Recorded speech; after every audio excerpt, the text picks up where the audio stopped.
возвеличивание Всевышнего Аллаха Субхану ва Тааля, чтение такбиров.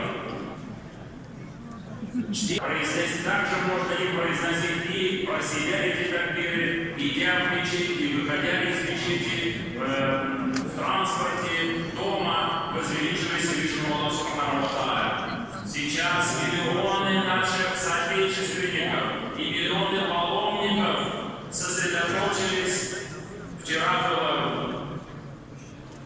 около священной горы Арафа. Миллионы людей сосредоточились, пришли, восхваляя Всевышнего Аллаха Субхану ва Тааля, прося Его милости и милосердия. И поэтому